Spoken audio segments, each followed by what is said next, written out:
Usted, yo le escucho. No se preocupe. Vamos a ver parada, vamos a ver los demás.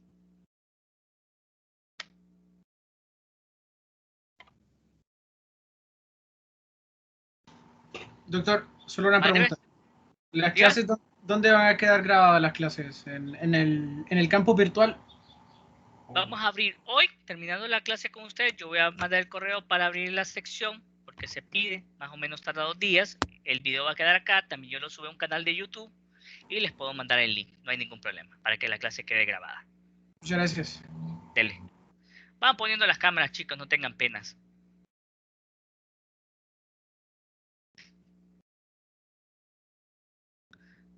Vamos a ver, eso, gracias Francis. Excelente. Eso, Yacir. Muy bien. Ya, vamos a hacer esto más interesante.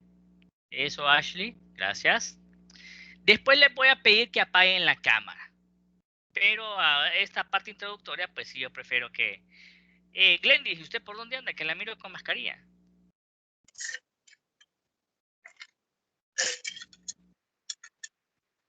¿Está fuera de su casa? Ok, chicos, vamos a ver. Cuéntenme, ¿a quién de ustedes, esta pregunta siempre la hago en la clase cuando doy este tema, ¿a quién de ustedes le gusta psiquiatría? A mí, yo quiero ser psiquiatra. Ah, excelente, Francis. ¿Por qué te gusta psiquiatría? Me llama bastante la atención cómo las personas actúan y eso dice bastante como de cómo crecieron. O sea, entender el por qué la persona es así, por qué actúa así, por qué le gusta eso. O sea, todo tiene como una raíz. Entonces me gusta eso y también me gusta como ayudar a las personas a sentirse mejor o entenderse. Por eso, básicamente. Correcto, muy bien. Y también poder aceptar cuando la persona no puede, no quiere mejorar, porque tenemos que aprender eso. ¿Verdad? Una de las preguntas que yo le hago a mis pacientes cuando llegan por primera vez a la consulta es si vienen o los traen, porque la dinámica va a ser diferente. Y la otra, cuando yo veo cierta resistencia, le pregunto al paciente si es consciente de merecer mejorar. Algunas personas que lamentablemente viven una historia trágica de dolor y de victimización que no es consciente, sino es inconsciente, y les da miedo salir de ese estatus, de ese nicho. Había una vez una paciente hace muchos años atrás que me dijo en una consulta, pero si yo perdono a los que me agredieron y a mi familia que me trató tan mal, ¿de dónde me agarro para seguir viviendo? Cuando ese rencor, ese resentimiento y ese enojo, pues le causaba la enfermedad que tenía. Muy bien. ¿A quién más le gusta psiquiatría?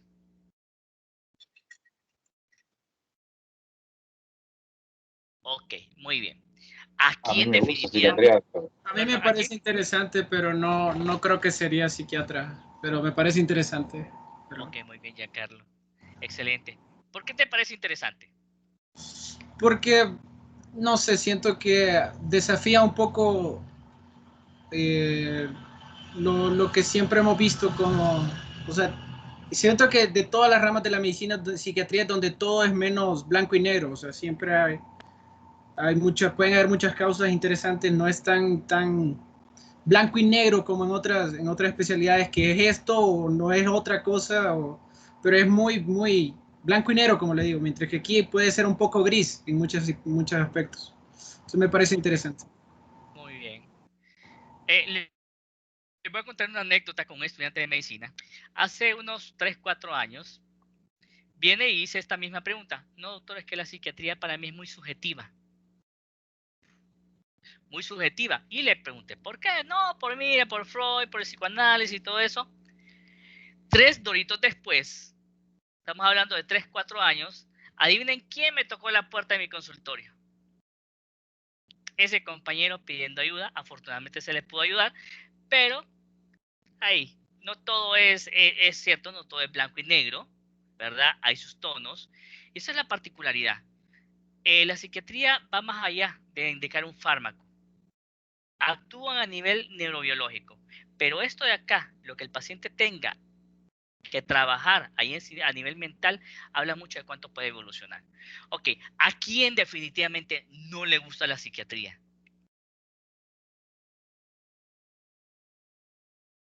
¿A quién no le gusta la psiquiatría? Larisa, ¿por qué no le gusta la psiquiatría a usted? No, comparto, creo, la misma opinión que Giancarlo, creo que fue.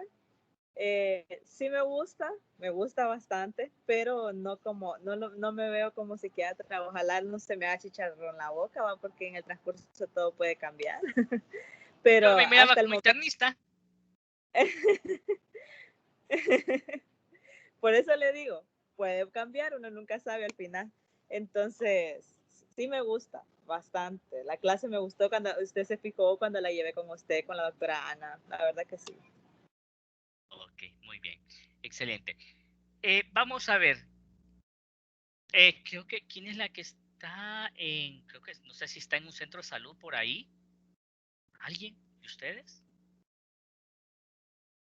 Glendis. ¿Está Glendis por ahí? Que yo vi, doctor. ¿Dónde está usted? Me pareció En que un estaba... café, en un Ah, café. un café. Ok. Es que Sí, había alguien que la miré. No sé, me pareció. Excelente, muy bien. era un fantasma. Ok, muy bien. Una pregunta. ¿Qué tan frecuente creen ustedes que sean las enfermedades mentales? En la Doctor, yo consulta. creo, doctor, habla Julio. ¿Sí? Yo creo que de cierta medida todos tenemos alguna enfermedad mental, doctor. Según el DSM-5, sí. Cumplimos criterios para cualquier enfermedad, ya sea como rasgos o como patología ya clasificada. Unos más conscientes que otros. Correcto, muy bien, Julio. Vamos a ver. ¿Con qué frecuencia creen ustedes que le llega un paciente de psiquiatría a la consulta de atención primaria? Quiero volver a responder, doctor. Creo que nunca llega un paciente de psiquiatría, sino que por lo general eh, pueden llegar por las somatizaciones de una consulta de psiquiatría y luego nosotros como médicos los escalamos al siguiente nivel en vista de nuestras capacidades, porque obviamente eh, todas las enfermedades psiquiátricas están infradiagnosticadas, supongo. Aquí en Honduras lamentablemente así es. Muchas veces van a ver algunos pacientes con problemas. Hoy casualmente atendí una de mis pacientes nuevas, que atendí el día de hoy en mi consultorio. Era una paciente con síndrome de colon irritable. La vio gastroenterología, le diagnosticó síndrome de colon irritable, pero además le mandó a psiquiatría para consulta. Entonces, cefaleas que no mejoran con tratamientos que habitualmente se utilizan, problemas del colon, dolores musculares, contracturas musculares, taquicardias que los revisa el cardiólogo, que no tienen ninguna eh, patología orgánica, prácticamente se remiten al psiquiatra. Pacientes de endocrinología también están llegando bastante a la consulta de psiquiatría. Y otro paciente, el otro nuevo que miré hoy, fue una paciente de 54 años de edad con antecedentes de tinnitus en el oído izquierdo, creo que era, con todos los estudios normales por parte de otorrino, con audiología, con todos los exámenes, y concluyeron que esta cuestión es más psicosomática y más para psiquiatría que para otorrino. Muy bien, muchas veces llegan los pacientes, como bien dice Julio, con somatizaciones o con problemas que los manejamos de una forma convencional, pero que no termina de tener buenos resultados. Muy bien, chicos, en la siguiente clase vamos a seguir platicando. Pueden apagar sus computadoras y empezamos con la clase. Y me avisan, gracias. Me avisan, por favor, cuando ya vean la presentación en la pantalla. Podemos apagar las computadoras, doctor. Ya Apagar terminó la las clase. cámaras. No, vos, las Ah, cámaras. Entendí. perdón. Gracias, Julio. Muchas gracias por la aclaración. No, disculpe, doctor, yo dije ya terminó la clase, ¿será que ya entré muy tarde o algo? Tan rápido no va a ser, yo sé que por Gisela sí, pero falta un poquito. Ya sabe, doctor, no más tarde de las 4:30. Yo sé, trataré. Muy bien, cuando miren la presentación me avisan, chicos, por favor. Ya, doctor. Sí, Ya doctor, ya está. se ve. Gracias. Ya, doctor. Ok.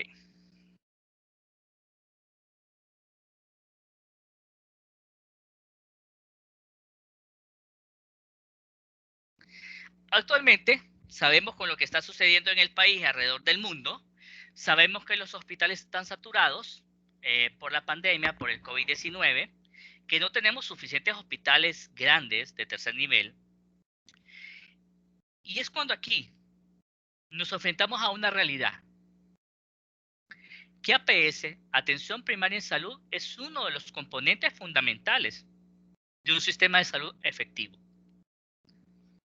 Necesitamos más centros, lo mencionan las noticias, lo mencionan los colegas epidemiólogos, salubristas, que necesitamos más centros de triaje para combatir la pandemia. Necesitamos más equipos. Bueno, en el inicio de la pandemia, hace un año, necesitábamos equipos que fuesen casa por casa a identificar los casos sintomáticos o asintomáticos, brindar la educación adecuada en tema de bioseguridad. Un año después, que no se hizo nada de lo que se había propuesto, nada de lo que se había recomendado, pues nos vemos en la dificultad de que lamentablemente vivimos una situación de caos dentro del sistema de salud mental porque no tenemos un buen sistema de atención primaria en salud que responda a las necesidades de la población. Y dentro de estas deficiencias o calamidades está el tema de salud mental.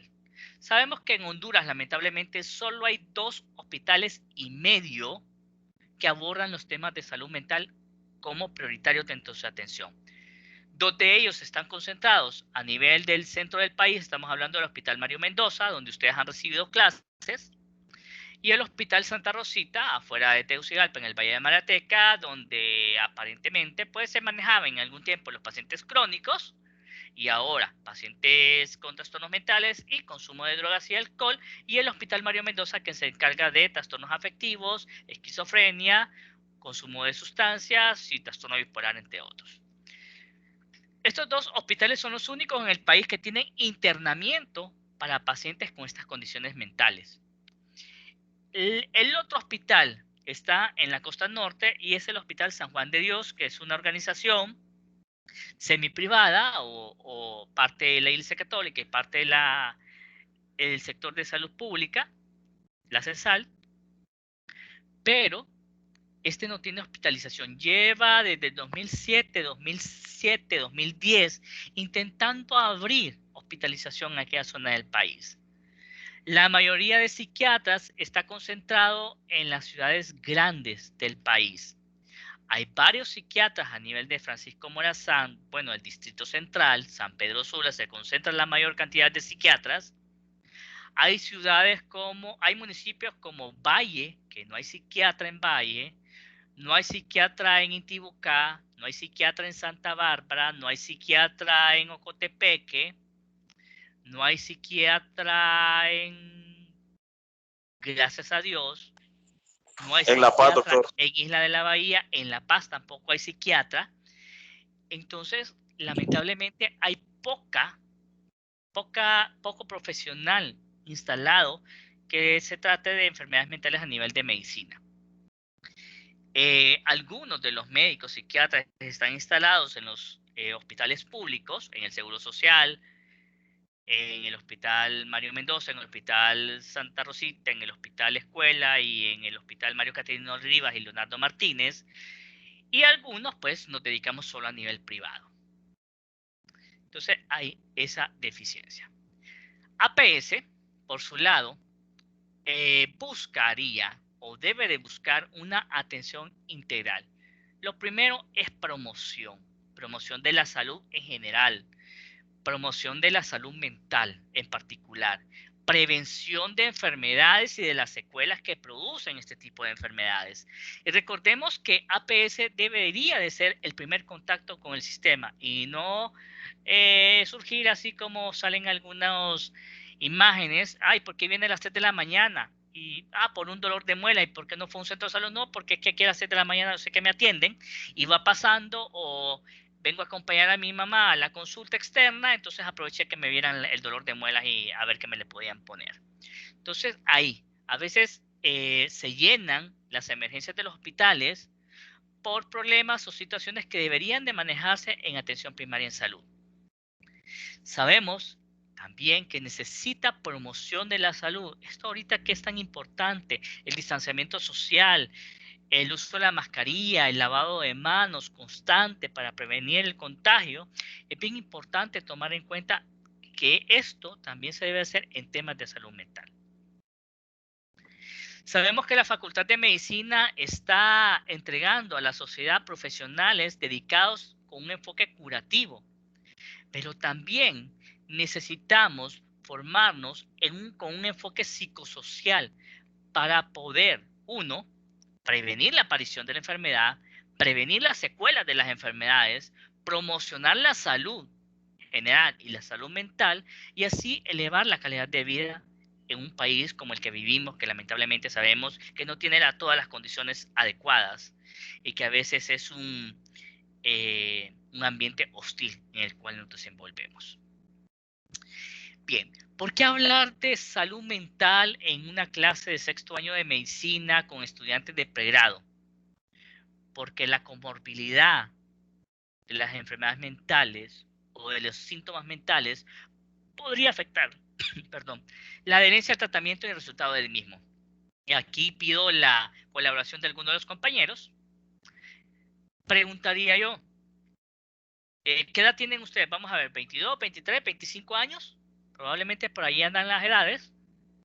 ¿Cómo se sentirían ustedes con el diagnóstico de diabetes? ¿Cómo se sentirían ustedes con el diagnóstico de cáncer? ¿Con el diagnóstico de vitiligo? ¿Con el diagnóstico de psoriasis, por ejemplo? ¿Cómo se sentirían?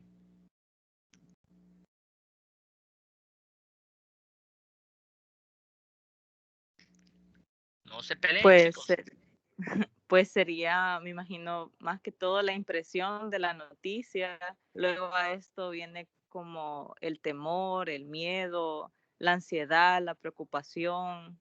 Y de eso se derivan ya más cosas, como ya hasta una depresión, caer por la edad tener y tener una clase de estas enfermedades, o tipo de enfermedades, perdón. Correcto, así es. Entonces, una depresión, una ansiedad, un consumo de drogas, un consumo de alcohol, va a dificultar la adherencia al tratamiento y el resultado del mismo tratamiento. La perspectiva de sobrevivencia o la perspectiva de la eficacia de un tratamiento va a ser diferente en un paciente con cáncer. Piense que hay un ser superior y que se va a aferrar a la espiritualidad, que tiene un buen equipo, un buen grupo familiar que le apoya, que le contiene. Probablemente tenga una perspectiva diferente del tratamiento que en comparación a aquel que no cree en nada, por ejemplo, o que su abuelo y su mamá y su tío o su papá murieron de cáncer y que la quimioterapia no le funcionó. Entonces la desesperanza podría ser un factor clave e importante para ver que el tratamiento funcione o no. ¿Por qué creen ustedes que es importante la promoción de la salud mental en atención primaria? Vamos a ver quién quiere participar. Para lograr un equilibrio emocional y o sea, que nos podamos adaptar a la sociedad. Muy bien, excelente. ¿Qué más? Doctor, ¿me escucha? Sí, ¿se escuchó? Puede ayudarle también a enfrentar el estrés de la vida. Correcto, muy bien. También podría servir para identificar qué es ansiedad normal, por ejemplo, y qué es ansiedad patológica. Hasta dónde me puedo sentir triste yo y hasta dónde esta tristeza se puede convertir en una enfermedad. Doctor, También, mándeme. También, por ejemplo, para educar a la población, para evitar el estigma de las nuevas generaciones de enfermedades mentales. Correcto, muy bien. Se necesita una educación en temas de salud mental. Miren, chicos, yo solo trabajo a nivel privado. Mi atención profesional en mi área solo es a nivel privado. Y yo antes, en el 2019, probablemente yo miraba 4 pacientes diarios en mi consultorio. Era lo que yo me ponía de meta. Ahora, lamentablemente, estoy viendo 6 pacientes diarios. 5 a 7 pacientes diarios. Estoy comenzando prácticamente a las 6:20 de la mañana algunos días. Estoy terminando 20 minutos para la 1 de la tarde. Y esto se ha incrementado. Hay bastante nivel de ansiedad, hay bastante nivel de depresión, hay incluso reacciones de duelo asociado a toda esta situación de pandemia, al confinamiento, al teletrabajo. El teletrabajo está provocando tantos problemas, principalmente en los adultos mayores. Vaya, a mí me costó bastante poder entenderle esto de la educación virtual y a utilizar Teams, a utilizar Zoom, a utilizar Webex, porque no era una práctica habitual en mi entrenamiento. Aquí me tocó aprender a utilizar este tipo de... Y aún un año después yo sigo teniendo algunas falencias y algunas dificultades para manejarlo. Muy bien. Gracias por participar. 25-40% de los pacientes que llegan a los centros de salud y APS tienen padecimientos psiquiátricos, como dice bien Julio por ahí. No necesariamente una enfermedad como tal, pero pues síntomas. ¿Qué es de lo que más se quejan los pacientes ahorita? Se están quejando mucho de insomnio, se están quejando mucho de ansiedad, se están quejando mucho de somatizaciones. No sé si a ustedes les pasó o a alguno de sus familiares que tuvieron así, entre comillas, COVID psicológico. ¿Les pasó a ustedes, chicos? Déjenme decirles que yo sí tuve COVID psicológico, no me he contagiado por la gracia de Dios, pero sí, en algún momento el año pasado yo sentía fiebre, yo sentía tos, yo sentía dolor de garganta y yo lo asociaba con esta sintomatología. Hay algunos pacientes que me mencionan eso, que tuvieron COVID psicológico hace el año pasado 3 o 4 o 5 veces durante el 2020, pues. Entonces, el insomnio, las molestias físicas, el colon irritable se está volviendo enfermedad, la fibromialgia se está disparando también. Y entonces, algunos de estos pacientes que vienen a la consulta podrían tener algún componente psiquiátrico y que hay que atenderlos. Bien, en términos generales, la población tenemos un 25% de riesgo de padecer un trastorno mental y me atrevería a decir que después de esta pandemia, después del 2020-2021, este porcentaje se va a incrementar. 13% de esos trastornos mentales van a ser incapacitantes. Pensemos en el trastorno bipolar, pensemos en el trastorno de pánico con agorafobia, pensemos en el trastorno obsesivo compulsivo, en la esquizofrenia, el trastorno esquizoafectivo, el trastorno límite de la personalidad, que lamentablemente son trastornos que demandan mucho apoyo profesional, crean muchas dependencias y también pues requieren de tratamientos prolongados, tratamientos farmacológicos y psicoterapéuticos prolongados. Bien, el médico especialista y el médico general de primer nivel de atención son los primeros que van a recibir los pacientes de psiquiatría. Bien dijo Parada, van a recibirlos, los van a entrevistar con las competencias que han adquirido, probablemente van a identificar algunos síndromes y van a intentar indicar psicofármacos. Aquí es una pregunta que yo hago también, ya ustedes ya llevan como más o menos un año, centavos o más de no recibir clases de psiquiatría, pero ¿alguien recuerda cuál es la dosis promedio o el rango terapéutico de la fluoxetina, por ejemplo?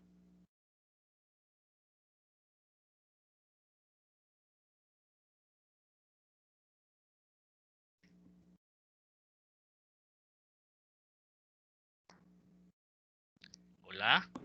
20 miligramos. 20, por ahí 20 a 80 miligramos, muy bien. ¿Verdad?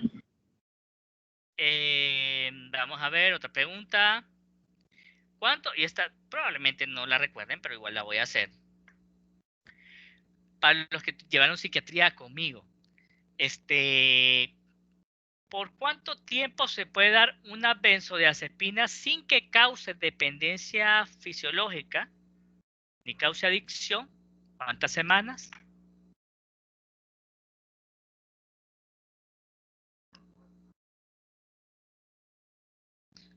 Muy bien. De 7 a 8 semanas. Después de la octava semana aumenta el riesgo de dependencia, principalmente en aquellos pacientes que tienen mayor riesgo de tener dependencia. Por ejemplo, el que consume tabaco, el que consume alcohol, el que es adicto a los juegos, al celular, etcétera, etcétera. Entonces va a tener un riesgo aumentado de dependencia. Entonces, muchas veces el médico que no es psiquiatra tiene cierto conocimiento del uso de psicofármacos, pero como que le tiene miedo. Uno de los mayores tabús, y que yo lo he escuchado en pacientes que vienen de otras especialidades, es, uy, cuidado, toma fluoxetina o sertralina. Mire que esos medicamentos son adictivos. Realmente no son adictivos, ni las benzodiazepinas como tal son adictivos. Va a depender de la estructura de personalidad de la persona y qué es lo que utiliza como primera línea de tratamiento. Si al paciente se le educa, si al paciente se le entrena y se le explica que las benzodiazepinas son tratamientos de rescate, probablemente no se va a volver adicto.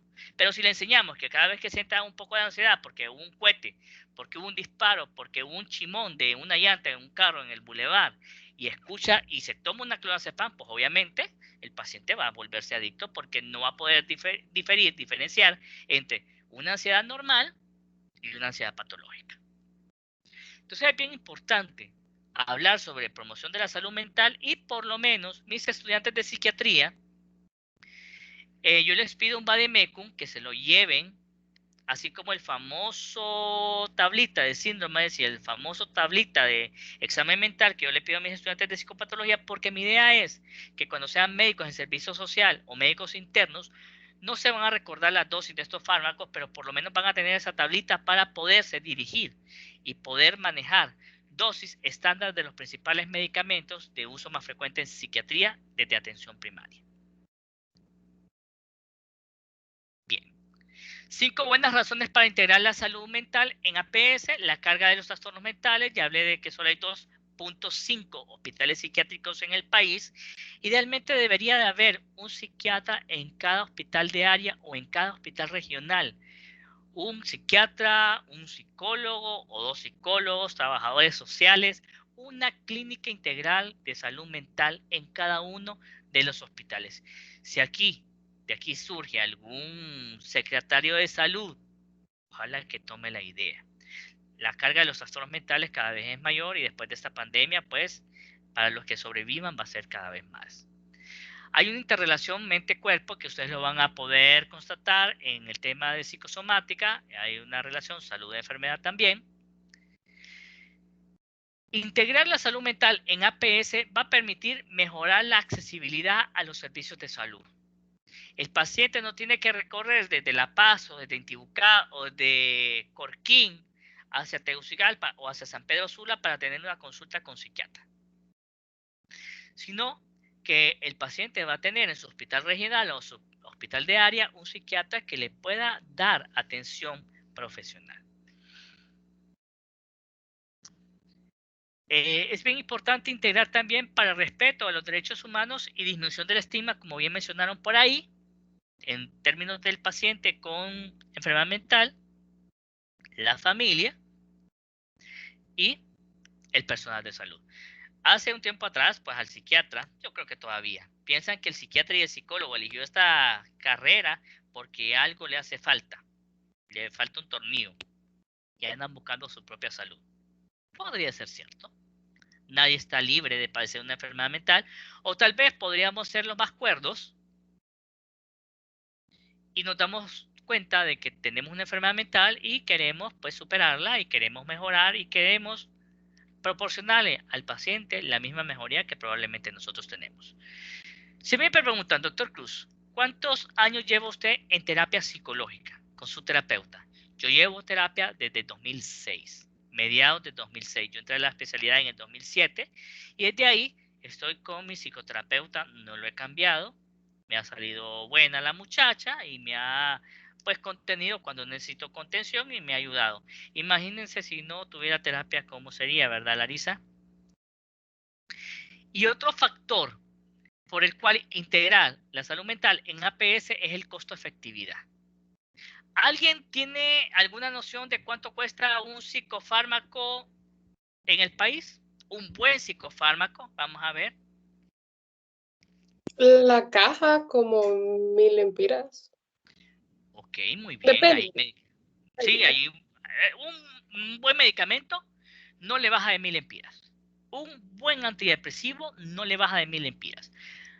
Hay medicamentos antipsicóticos como Invega Sustena, que es una inyección mensual que cuesta 5000, 6000 lempiras la inyección mensual. De un solo. Hay antidepresivos. La caja de Ciprexa de 14 pastillas cuesta alrededor de 2000 lempiras los 14 días. Y hay pacientes que han necesitado 2 pastillas diarias en sus primeras etapas de enfermedad. Entonces, solamente un antipsicótico. Y lamentablemente no siempre solamente con un psicofármaco se mantienen. Entonces, probablemente necesiten 2 psicofármacos y los tratamientos son crónicos. Y súmenle a eso tener que trasladarse de Danlí a el departamento del Paraíso no tiene psiquiatra, probablemente tenga, porque hay un estudiante del posgrado de psiquiatría que es de allá, ojalá que se vaya para allá para que cubra ese sector. Olancho, siendo Olancho, solo tiene un psiquiatra instalado en Olancho, y así vamos hablando, pues costo-efectividad. Yo tengo pacientes en Andique, tengo pacientes de Tela, tengo pacientes de Ceiba, tengo pacientes de Choluteca, de La Paz, de Lempira, de otras, de Olancho también, y ahí vamos haciendo, porque lamentablemente no hay psiquiatras en esas zonas. ¿Vamos bien hasta acá, chicos? Sí. Sí, doctor. Sí, doctor. Gracias. Excelente, muy bien. ¿Por qué hay deficiencias? El médico. Por eso la pregunta es que si le gustaba o no le gustaba psiquiatría. A veces el médico tiene pobre empatía. ¿Y si lo hago llorar a este paciente? O si lo hago, y si yo toco una tecla sensible y después no la puedo contener, mejor ni me meto yo en esos terrenos escabrosos. O de repente, yo no ando bien, yo soy ansioso, yo soy depresivo, me acabo de pelear con mi esposa, con mi esposo, con mi novio, con mi novia, con mi mamá, con mi papá, y puede hacer que venga a arremeter contra el paciente. La pobre empatía, ¿verdad? El tener la capacidad de ponerse en los zapatos del otro. Y la falta de pericia. Y eso no es culpa de ustedes, sino es culpa del sistema, que le dan pocas semanas, poco tiempo a los temas de psiquiatría. La falta de pericia. ¿Atendí pacientes yo cuando fui médico interno y médico en servicio social? Sí, atendí pacientes. ¿Podría atender partos en internado? Atendí partos en internado, atendí partos en el servicio social, atendí partos como médico general. Ahora llevo ya de 2007 haciendo como psiquiatra prácticamente y ya no he vuelto a atender partos, pero si me toca, puede hacer que lo pueda atender. No puedo hacer abortos, no puedo hacer legrados, no puedo hacer cesáreas, y eso es algo que yo no estoy capacitado. Entonces tengo que saber cuáles son mis límites. Desde el punto de vista del paciente, género, son las mujeres las que más consultan a los médicos en comparación a los varones. Los varones somos más resistentes a consulta. Aspectos sociales también. Las enfermedades mentales muchas veces son estigmatizadas desde el hogar, desde la casa. Hay un autoestigma, por ejemplo, es que yo soy bipolar, o yo soy bien TOC, o yo soy chiflado, vos sabés que soy loco, soy 220. Entonces yo mismo me estoy provocando un estigma. Entonces, a veces tocar la puerta, por ahí hay un dicho, ¿qué se necesita para ir donde el psicólogo? Tocar la puerta. ¿Qué se necesita para ir donde el psiquiatra? Tocar fondo. Problema leve de salud mental, con un psicólogo me resuelvo. Problema grave de salud mental, yo me resuelvo mejor con el psiquiatra. No siempre es así. Aspectos culturales, ya los mencionamos aquí, y el tipo de trastorno mental. No es lo mismo padecer trastorno de ansiedad generalizada, o padecer depresión, a padecer trastorno bipolar, a padecer de trastorno obsesivo compulsivo o de esquizofrenia. No va a ser lo mismo. Y dentro del entorno asistencial tenemos algunas deficiencias, como por ejemplo sobre demanda de los servicios de salud. Lo sabemos. Las citas en psiquiatría probablemente a nivel, bueno, si el doctor Cruz en su clínica tiene cupo para el 6, hoy es 8 de abril, tengo cupo para el 8, 6 o 8 de mayo, cupos para pacientes nuevos. Imagínense que es servicio privado. Imagínense cómo estarán los hospitales públicos. Probablemente manejan citas, cupos para la consulta externa para dentro de 3 meses, 6 meses, etcétera, etcétera, etcétera. Entonces hay una sobredemanda de los servicios de salud. Lamentablemente hay una falta de tiempo. Un médico general y un médico especialista, no psiquiatra, creo que tiene que ver alrededor de 30 a 36 pacientes. En cambio, el médico psiquiatra tiene que ver 21 pacientes en 6 horas. Estamos hablando de que son por lo menos unos 15 minutos a 20 minutos por mucho con cada paciente. Es bien difícil poder hacer una historia clínica completa, poder escuchar al paciente en una atención en un hospital público en relación a una consulta privada. Y la falta de asesoramiento. No siempre hay un psiquiatra que esté atendiendo en un hospital. Bien. Algunas definiciones, en algunas me voy a detener, en otras no. Salud mental. ¿Qué es salud mental? Es el bienestar que una persona experimenta como resultado del buen funcionamiento intelectual, emocional y conductual. Estos 3 componentes funcionando adecuadamente le va a permitir al individuo trabajar, convivir o socializar y recrearse. Ojo, la recreación es parte también de la salud mental. Hay personas que se sienten culpables de repente de acostarse a ver una serie, de escuchar música, de no estar trabajando, o se sienten culpables incluso de pedir vacaciones o de utilizar las vacaciones para que no sean cosas del trabajo o cuestiones de otra índole. Salud mental es el buen funcionamiento a nivel intelectual, emocional y conductual para que pueda convivir, pueda trabajar y pueda recrearse. ¿Qué es Doctor, una pregunta. Dígame. ¿Eso se relaciona con la inteligencia emocional? Podría ser un componente. La inteligencia emocional es un componente de la salud mental. Igual como la asertividad. Aprender a tomar las mejores decisiones, ¿verdad? Y poder actuar o poder reaccionar a nuestro entorno de una forma adecuada podría estar dentro de la asertividad y de la inteligencia emocional. Forma parte de lo que es la salud mental. Muy bien. ¿Qué es la enfermedad mental? Es todo lo contrario. Un paciente que tiene una disfunción a nivel intelectual, a nivel emocional y a nivel conductual que le impide saber convivir, saber trabajar y recrearse. Entonces, la enfermedad mental es una alteración del tipo emocional, cognitivo y comportamiento reflejados en el apartado del examen mental. Higiene mental es el conjunto de actividades que permiten que una persona esté en equilibrio con su entorno sociocultural. Ok, ahora les pregunto a ustedes, ¿cuáles son las estrategias que ustedes utilizan para estar en equilibrio con su entorno sociocultural? Vamos a ver quién me ayuda ahí.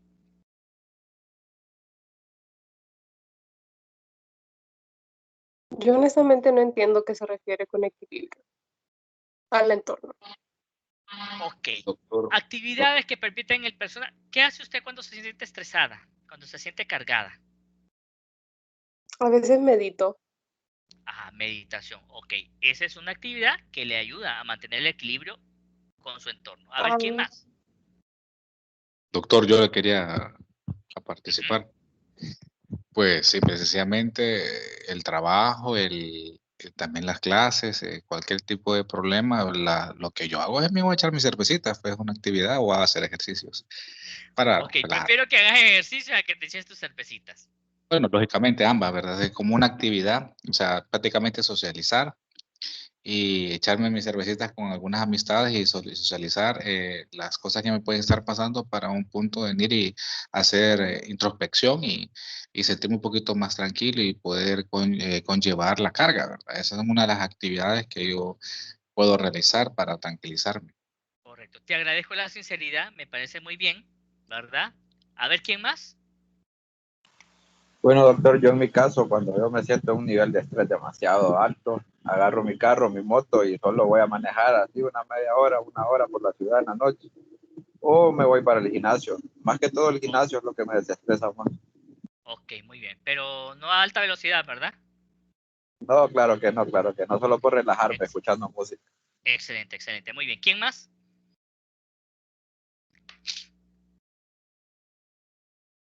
No hay nadie más hoy. Bueno, pues en mi caso, doctor, cuando ya me siento que en lo particular con esto del confinamiento, sentí bonito los primeros 2, 3 meses en mi casa, con mi esposo, con mis hijos, pero después me dio el yello. Yo no los aguantaba. Pucha, pero aguantó usted 3 meses. ¿Qué tiene aguante, Larisa? Yo realmente no aguanté tres Entonces, meses. a partir de ahí, como lo que usted decía hace poco, he desarrollado como cierto grado de ansiedad y ya mi nivel de tolerancia y paciencia es menos que el de antes. Entonces, cuando ya me siento muy saturada, mi esposo también igual lo reconoce. Lo primero que él me dice, anda a salirte con tus amigas. Igual, yo ya sé que lo mismo que dijeron anterior, el socializar y no estar con las cosas de la casa, la U, otra cosa, sino que despejarme la mente con mis amistades, ya eso me libera totalmente. Ok, muy bien. Vamos a ver, Walter.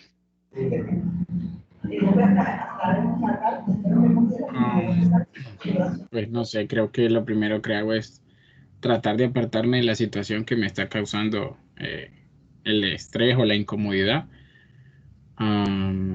Y no sé, tratar de salir a caminar o escuchar música, apartarme de todo por un rato, esclarecer mis pensamientos y luego volver a retomar lo que estaba haciendo. Ok, Normalmente eso es lo que yo hago. excelente, excelente. Hay que tener precaución con lo de las bebidas, por favor, pero está muy bien. La- ¿Hola? ¿Aló? Sí, sí. Yo creo que la mejor estrategia, doctor, es estar en un lugar donde uno se siente bien, independientemente cuál sea. También, excelente. Eso sería lo mejor, pero no siempre tenemos esa posibilidad, ¿verdad? Pero sí sería lo mejor, tener un ambiente de paz y de tranquilidad. ¿Qué hago yo? Yo escucho música, rezo, ¿verdad? Camino, me gusta caminar. Antes hacía ejercicio, pero eso quedó en el pasado ya. Camino, trato de caminar por lo menos de 30 a 90 minutos en lo posible cuando tengo chance.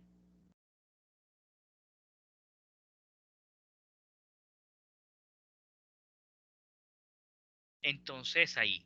La calidad de vida son las condiciones que determinan el modo de vivir de una persona o de un conjunto de individuos, las satisfacciones de las necesidades materiales, el bienestar físico, las posibilidades de desarrollo, la integración social. La calidad de vida es una percepción bastante subjetiva, lamentablemente. Con los que nos podemos comparar más cercanos a nosotros podría ser Costa Rica, ¿verdad? Y ni hablar con países como Finlandia o Suiza, nos quedamos muy cortos, o tal vez Canadá por ahí. Pero la calidad de vida en Honduras pues no es tan bonita que digamos. Muy bien.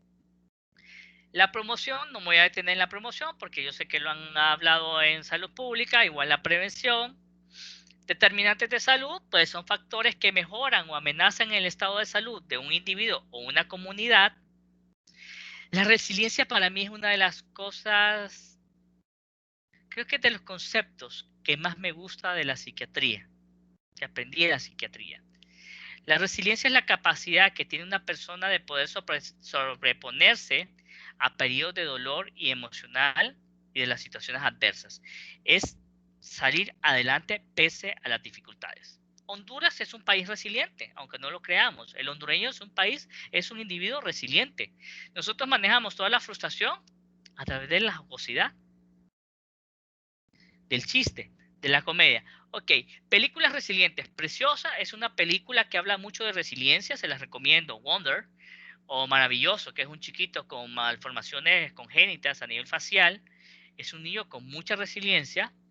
Tenemos Manos Maravillosas o Manos Milagrosas, que habla sobre la historia de un chico de raza negra que se convirtió en un buen neurocirujano en Estados Unidos. Es una historia muy bonita, basada en hechos reales.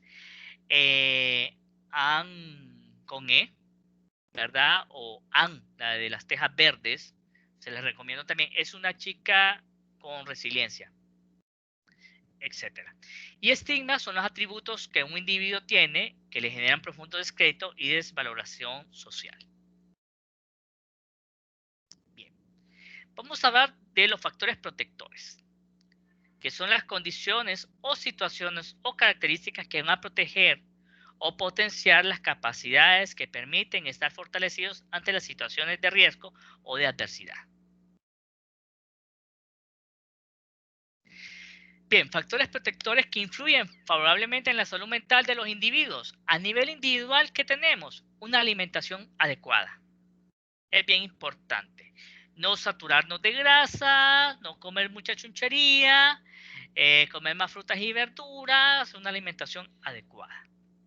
Autocontrol también es bien importante, es un factor protector. Habilidades sociales, ser capaces de pedir ayuda, lo que mencionaron ahí, inteligencia emocional, asertividad, son factores protectores de la salud mental a nivel individual. Autoestima. Una persona con autoestima va a ser una persona que va a poder salir adelante pese a las dificultades. A nivel familiar, necesitamos familia que nos brinde seguridad y estabilidad dentro de nuestro núcleo, que nos permitan experimentar las emociones, llorar cuando tengamos que llorar, reír cuando tengamos que reír, equivocarnos, saber que tenemos esa fuente de apoyo y de seguridad y que no recibamos como burlas cuando estemos llorando o que no debemos llorar porque somos hombres o que con llorar no se resuelve nada y etcétera, etcétera. Comunicación afectiva y efectiva, ¿verdad? Poder escuchar, saber escuchar al otro dentro de nuestro núcleo familiar, dentro de nuestras amistades, ser capaces de podernos expresar sin tener miedo al que dirán o cuál va a ser la reacción del otro. Expresión emocional, permitirnos experimentar toda la gama de emociones sin tener vergüenza de hacerlo. Llorar cuando toca llorar, reír cuando toca reír, enojarse cuando toca enojarse, siempre y cuando con nuestro enojo no provoquemos un daño a terceras personas. Algo que me ha servido a mí y que yo se lo repito a mis estudiantes de psicopatología, de psiquiatría, es que el doctor Cruz trata de no tomar nada personal. Miren, como por ejemplo aquí está Julio Parada, le estoy dando clases, a pesar de todas las dificultades que tuvimos en clases anteriores. ¿Verdad, Julio? Doctor, yo me siento honrado de estar en su clase, fíjese. Yo sé, yo me siento satisfecho con el grupo que tengo. Gracias, un gusto. Igual con Gisela y con Larisa, que ellos son los que recuerdo que estuvieron conmigo. Muy bien. A nivel escolar, necesitamos, por ejemplo, sentido de pertenencia. No sé si ya estaban, cuando ustedes entraron a la universidad, ya estaba esto de, yo creo que sí, ustedes están cipotes. Territorio Puma. Esa fue una estrategia de la universidad para poder hacer que todos nos involucráramos con ese territorio Puma y sentir esa pertenencia a la autónoma. Pares prosociales que nos ayuden, que nos fomenten actividad física, el ejercicio, una alimentación adecuada y que no nos lleven por el mal camino, entre comillas. Reconocimiento, ¿verdad? Por ahí miro y yo me siento orgulloso cuando de repente miro estudiantes que suben sus fotografías al Facebook donde aparecen con sus diplomitas de diploma de reconocimiento porque fueron buenos estudiantes en el semestre anterior, o porque de repente son buenos oradores, o porque son buenos actores, o porque son buenos pintores. Todo ese reconocimiento favorece la salud mental de los individuos. Y una institución que proporcione reglas no rígidas, pero que sí oriente. Un referente social se necesita. Nada de Bad Bunny, nada de Anuel AA, nada de etcétera, etcétera, este tipo de cantantes, sino personas que realmente pueden ser un referente positivo en la vida de los adolescentes y de los niños. Estabilidad laboral se necesita, es algo que lamentablemente no todos tienen en el país. Una vivienda digna también es un factor importante, sentirse seguro. Estos son factores, chicos, tómenle fotografía. Bueno, no, mejor denme chance a mí.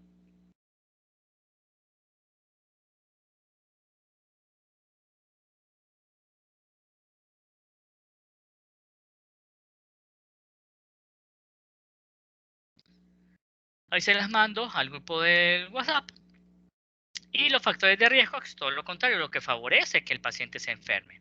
Vamos a ver cuáles son esos factores de riesgo. Ahí hablando rapidito. Individuales, el bajo peso al nacer es un factor de riesgo. Premadurez también es un factor de riesgo. ¿Verdad? Sabemos que, por ejemplo, tener bajo peso al nacer o ser prematuro es un factor de riesgo para desarrollar esquizofrenia en la vida adulta. Discapacidad. Una discapacidad intelectual o una discapacidad física en países como el nuestro, donde no hay inclusión, lamentablemente va a traer desventajas. Van a haber dificultades para obtener ayuda, para poder recibir atención adecuada, incluso para estudiar. Hasta hace unos 3, 4 años atrás se logró hacer rampas en la Facultad de Medicina para la gente que tal vez anda enyesada o que de repente use silla de ruedas. Por otro lado, tenemos un ascensor en la Facultad de Medicina que yo creo que no sé si funciona o no funciona, pues yo nunca lo miré funcionando realmente. De repente debería de servir para que la gente con alguna discapacidad física por fractura, por usar yeso, pueda trasladarse al tercer o cuarto piso. Una salud deficiente, tanto a nivel orgánico como a nivel psiquiátrico, va a provocar mayor riesgo de desarrollar enfermedades. Apego inseguro en la niñez también. De repente, cuando se está niño, le dice el papá y la mamá, mira, seguí llorando y te voy a ir a regalar. O a seguir llorando y te voy a regalar, te voy a echar al tren de aseo. O te voy a mandar con el señor que vende la leche. Entonces, eso va a provocar un apego inseguro. Un día se van a ir a la escuela, van a regresar y ya no me van a encontrar porque yo no los aguanto a ustedes, me les voy a ir y los voy a dejar solo. Obviamente, si les dicen a ustedes que tienen 20, 21, 23 años, van a celebrar porque van a tener casa sola. Pero un niño de 3, de 4, de 5, de 6 años va a tener temor porque va a creer que eso es cierto y va a crear un apego inseguro con la familia. O los papás que de repente están juntos, se dejan, vuelven a regresar al hogar, se vuelven a dejar en estar en eso, que me divorcio, no me divorcio, va a provocar un apego inseguro en la niñez que va a afectar el resto de relaciones interpersonales a lo largo de la vida. La impulsividad también es un factor de riesgo. A nivel familiar, madre soltera y adolescente, lamentablemente, son personas que están ocupadas trabajando, trayendo el sustento en la familia y que de repente no tienen la capacidad para poder contener a los niños y a los adolescentes. Familia numerosa es un factor de riesgo también. No es lo mismo ser 3 hermanos, 4 hermanos, a ser 7, a ser 10, a ser 12 hermanos. Referente antisocial, el mentiroso, el drogadicto, el delincuente, etcétera, etcétera, va a ser un factor de riesgo. Violencia es un factor de riesgo, violencia intrafamiliar, violencia doméstica, maltratos, abusos, etcétera. Negligencia, también el abandono, que es un tipo de violencia, y el abuso de sustancias dentro de los familiares. A veces son los padres, son los tíos, son los primos, son los hermanos, lo que le enseñan a consumir marihuana, cocaína o alcohol a los niños y a los adolescentes. A nivel escolar, las peleas, el bajo apego a la escuela. Escuela donde no les interese si el niño pasa o no pasa, donde hay fracaso y nadie le pone atención, donde hay deserción, que no buscan la forma, la institución educativa para contenerlos. Entonces ahí es importante. marginalidad, discriminación, violencia a nivel social van a ser factores que van a condicionar la enfermedad.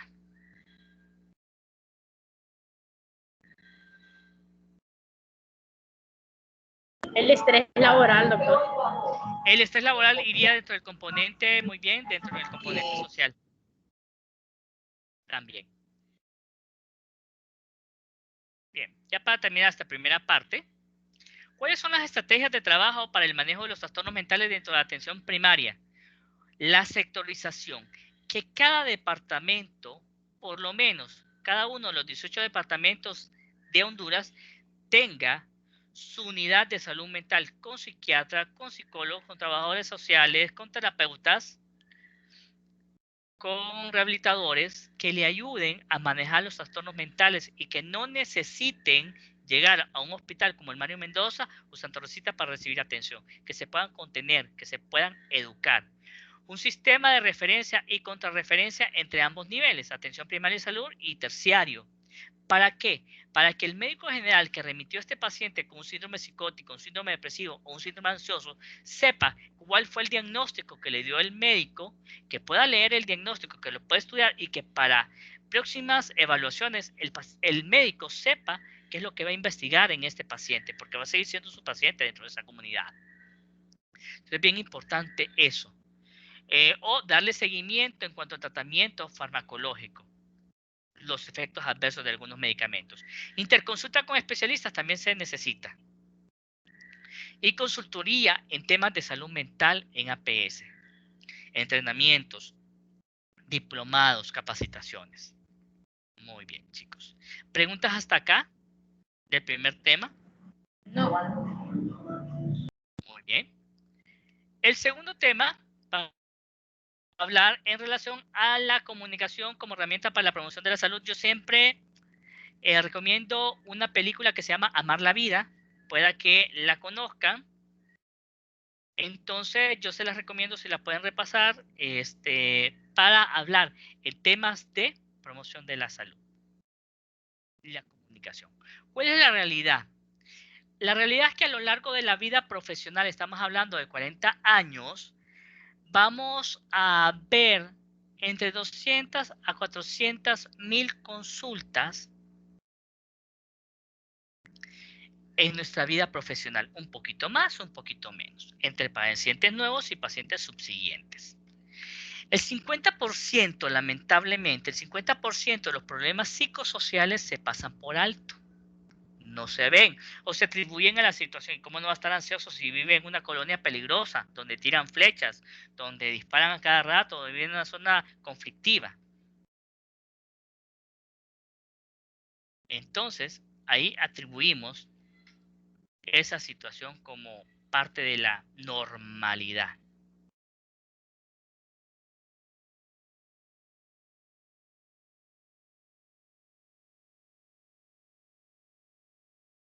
Los médicos interrumpen al paciente entre los 18 a 24 segundos de iniciado el relato, por la necesidad apremiante de terminar con ese paciente porque hay 20 pacientes más afuera. Y el médico brinda escasa información al paciente. Bien. Esta es una definición que a mí me gusta. ¿Qué es comunicación en salud? No solamente comunicación en salud, no es aprenderse de pie a pa la Kaplan, no es aprenderse el Schwartz, no es aprenderse la Harrison, no es aprenderse de pie a pa el tratado de neurología, no. Comunicar temas de salud mental, temas de medicina, se necesita un arte, habilidades. Comunicación en salud abarca el estudio y el uso de estrategias de comunicación que sirva para informar e influenciar tanto las decisiones individuales y comunitarias que mejoren la salud.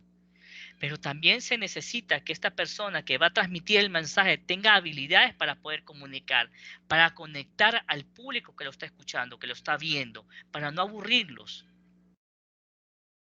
Es el arte, el estudio y el uso de estrategias de comunicación para poder informar e influenciar tanto al público individual como comunitario en temas de salud mental. Bien, tenemos elementos. La comunicación para la salud utiliza 4 elementos claves en el proceso de comunicación. La audiencia es importantísima. Esta debe ser identificada y se le debe dar prioridad a la segmentación de audiencias. Puede ser un tema, el lavado de manos. Vamos a comunicar el lavado de manos de una forma muy diferente y con estrategias diferentes en niños, en adolescentes, en adultos e incluso adultos mayores. Las formas de poder mandar el mensaje va a ser diferente. Las estrategias que vamos a utilizar va a ser diferente. Mensaje. Los mensajes deben ser precisos. ¿Basados en qué? En una fuente científicamente veraz. No es que me lo dijo mi primo, del tío, de un hermano que yo escuché. No. Fuente confiable y científica. Y por último, el canal a través del cual vamos a llegar con ese mensaje a la audiencia. Sumados todos estos 4 componentes, pues provocamos un fuerte componente en temas de investigación y participación. Bien, ¿cuáles son las características de la comunicación de salud efectiva? 1. La información que vamos a proporcionarle al público, a la audiencia, debe estar disponible.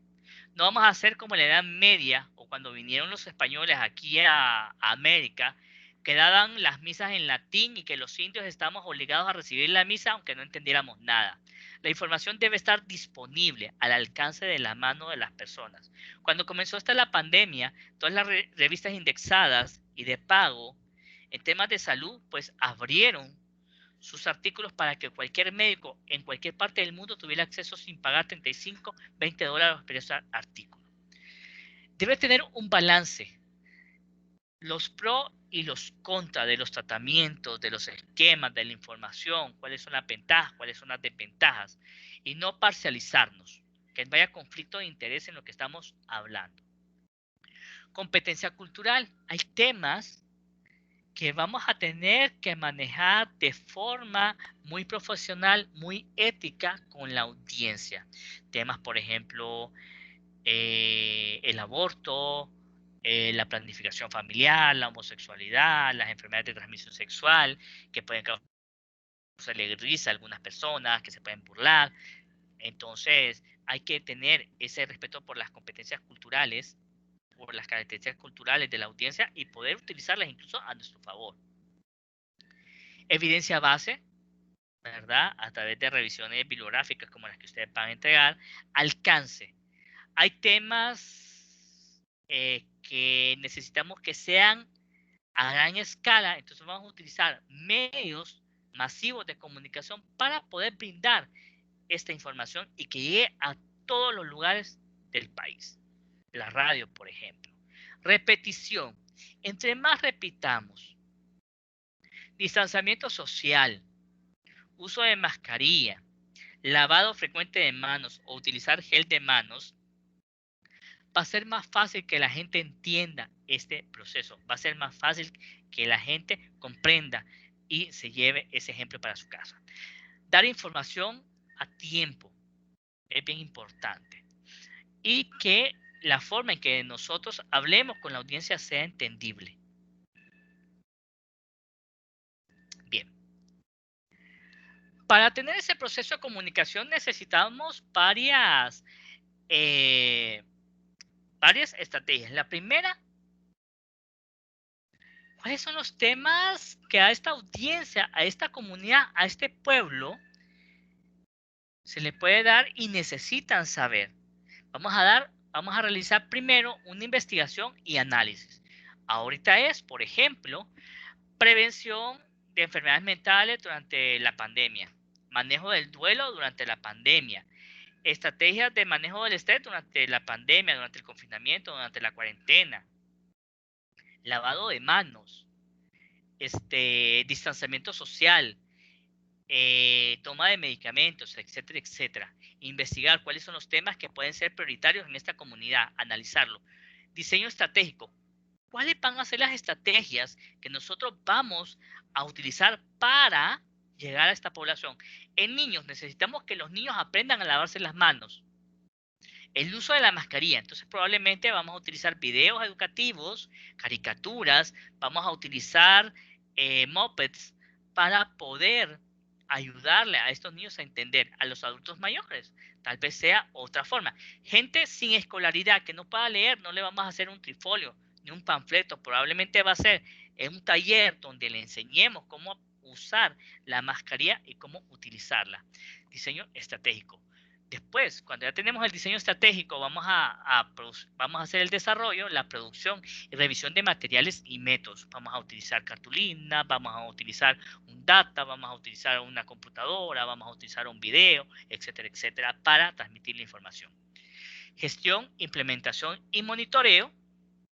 Aquí necesitamos obtener recursos, cómo lo vamos a implementar y posteriormente cómo vamos a darle seguimiento a esta población y ver si realmente el mensaje que mandamos, que tratamos de comunicar, alcanzó y tuvo un buen impacto en la población. ¿Cómo lo vamos a revisar? Bueno, a través de si usan la mascarilla, si hacen un correcto distanciamiento social, si se lavan bien las manos, si utilizan gel. Bueno, entonces significa que la estrategia, los materiales y la implementación de nuestra comunicación, de nuestro mensaje se dio. Y vamos a seguir en base a ese monitoreo y la evaluación, pues plantearnos cómo vamos a continuar con esta información. ¿Bien hasta ahí, chicos? Sí. Sí. Bien. Las técnicas educativas para la salud de acuerdo al grupo etario, vamos a ver, dividir en niños, en adolescentes y en adultos, sobre qué vamos a dialogar. COVID, pandemia, lavado de manos, depresión, ansiedad, trastorno bipolar, TOC, uso de alcohol, uso de drogas, prevención, promoción de la salud, con quienes nos queremos comunicar, personas con escolaridad, sin escolaridad, saben leer, no saben leer, porque de repente podemos hacer buenos trifolios y terminamos viendo esos trifolios tirados en la basura, los niños jugando con un avioncito hecho con nuestro trifolio, rotos, arrugados los trifolios, porque realmente no les interesa ni van a leerlo, pues. ¿Cuál es el camino que vamos a invitar a recorrer? ¿Cómo lo invitamos a recorrer? ¿A través de qué recursos? ¿A través de qué medios? ¿Y qué acciones van a ser más útiles y productivas para entablar este diálogo? Entonces, ¿cuáles son las formas? A través de comunicaciones interpersonales, como por ejemplo la que estamos teniendo el día de hoy, o como las que ven ustedes ahí.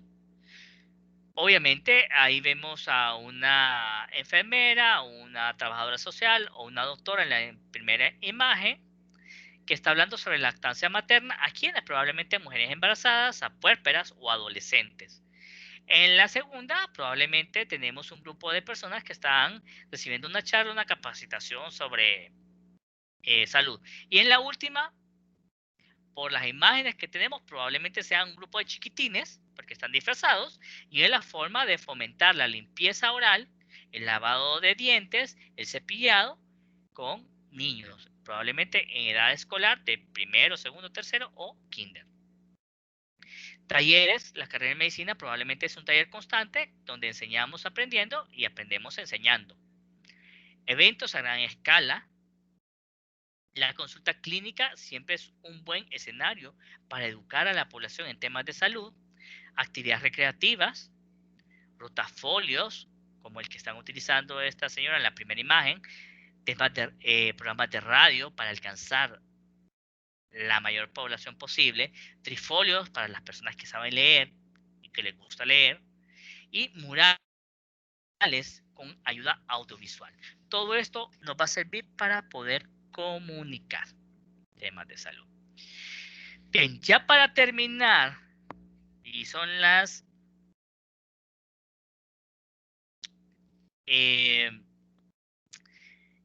son las 4:19, ya para terminar y salir antes de las 4:30, pues algunas recomendaciones para mejorar la comunicación. Interrumpir menos durante la entrevista es importante. Es básicamente 5 minutos se tarda el paciente en expresar su dolencia. Después de esos 5 minutos podríamos entrevistar al paciente. Entrevista centrada en el paciente para su satisfacción. Es bien importante, ¿verdad? Que el paciente se sienta escuchado, se sienta atendido, sin celulares, sin estar recibiendo visitas. Psicoeducación para mejorar la adherencia al tratamiento, a las citas. Psicoeducación también a la familia. Y tratar de resolverle el problema inmediato al paciente. Esas son algunas recomendaciones para mejorar la comunicación y la relación médico-paciente. Y eso, chicos, es el tema que les traía el día de hoy.